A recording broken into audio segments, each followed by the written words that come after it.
Hello, I'm back for the second time today since I missed a video yesterday. Um, and something completely different from the previous video that I wanted to talk about was the idea of mind readers and how absurd that is. I say it like that because it's kind of crazy, but I thought it was kind of funny, and it's just one of the weird things that I've done before. Not read minds, that would be really cool, and I definitely would not say that in public, but it is kind of an interesting idea, and I've always been fascinated by, like, what if I could read minds? And, superpowers are kind of cool in general, and there's lots of ethical implications and all that. But ignoring that and being kind of naive and childish for a second, a little while, one of the thoughts I had when I was a kid was if I scream loud enough in my head, whoever can read minds in the room will jump a little bit. They'll be jolted. But the problem is you have to make sure that everyone's relatively calm and then do it. So it has to be like a relatively quiet space so that it'll sound to the mind reader very loud and terrifying. Because, I mean, like, if people were running around playing and, like, scaring each other anyway, then you couldn't be sure that it was you that caused that. So I've always tried. Anytime it gets quiet, I've kind of gotten into the habit of just shrieking in my head and seeing if anyone moves. It's a very, like, silly idea, and obviously just more for my own amusement than anything. But I always thought it was kind of funny. But related to that was when I was young and naive, and I still am very young and naive, but I think I'm more annoying now because I can talk more, I have more words at my disposal. But when I was much younger and more naive and kind of less irritating because I didn't have as many words at my disposal, I thought I had a great idea. I thought it was brilliant. And I didn't think I was brilliant, I thought the idea was really clever. And it wasn't. It was a terrible idea. And it makes me laugh now, but, like, if you had told, 6th or 7th grade me that that was just a dumb idea and it wasn't going to work, I would have resisted you to the end of the earth. And so, it was kind of allowed to run its course because I didn't talk about it too much, and I don't know. I just, like, let it fade away eventually. But in 6th grade, I used to walk to school with these two lovely ladies who were pretty good friends of mine at the time. And they're very, very nice, and they were very nice to me, and great people. And one of the things was I would kind of tell them about these crazy ideas of mine, these crazy theories. And they were nice enough not to just laugh and like run away from me. But one of the ideas I had was that people subconsciously picked up on electrical signals from each other. Because I understood that the brain had electrical signals in it, like a little bit of a misconception. And, I mean, not entirely, but there's a lot more subtlety to that than I realized at the time. And I knew that you could transmit electromagnetic radiation through, like, space.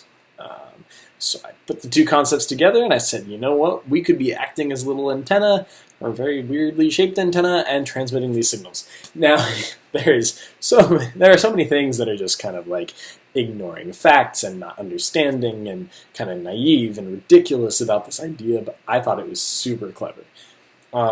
And I think in a way it's kind of amusing and almost like a clever misapplication of poorly understood concepts, but it's funny in a way.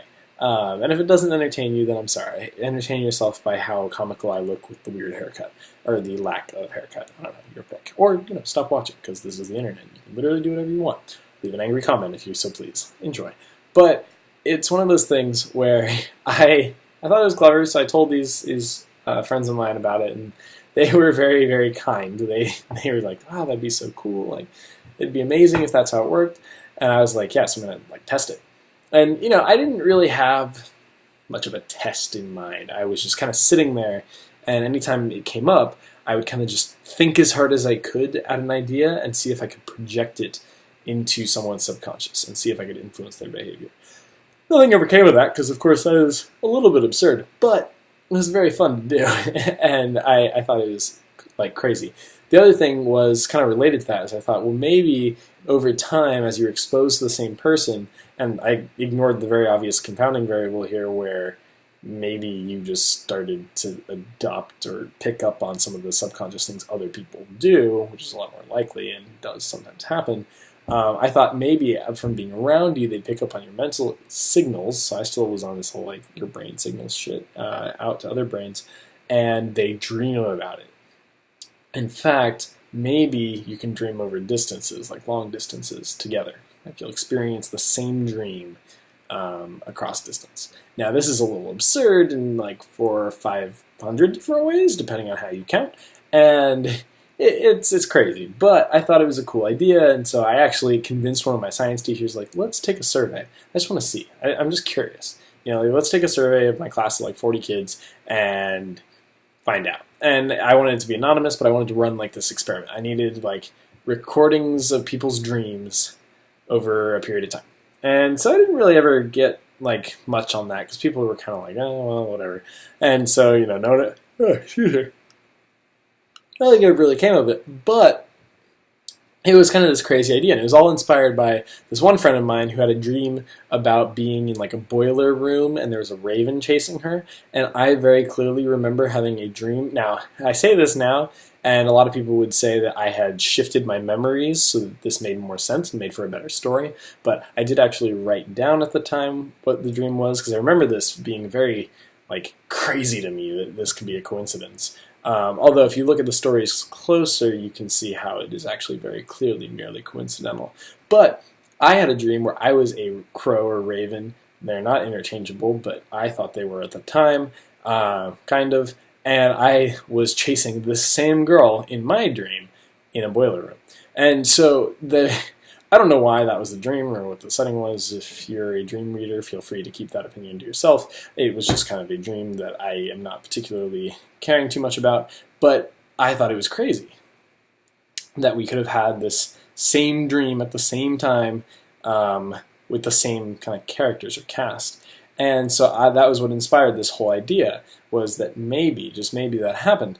And I mean, I failed to take into account that we had watched a movie with a boiler room in it where there is a scene like that, and whomever you identified with more, you were probably pretty likely to be, if that movie resonated with you. And so I happened to, I guess, find the person who it resonated with. And a lot of people will bring up premonitions and things about dreams having the ability to like kind of predict stuff, and deja vu and so on. And I don't really have much of a comment on that. I don't know enough, I think, to critically examine it. Well, I don't know enough to, I think, have an educated opinion on it without thinking much more about it. I think I do know enough to critically examine it, but I would need a little bit more, well, I want a little bit more time to do so. But those are some of the absurdities of my childhood that I wanted to share. Excuse me. And I was thinking about it because today in work I tried to see if any of my coworkers could hear me or could read my mind, and I just was curious. I was kind of bored, so it was kind of a fun thing to do. Despite the fact that we were quite busy at work, this was right after lunch, so like no one was doing anything for a little bit, and I was kind of just on my phone. And I was like, yeah, you know what, just for shits and giggles, let's find out. No one jumped, so I guess none of my coworkers are mind readers, and my search continues.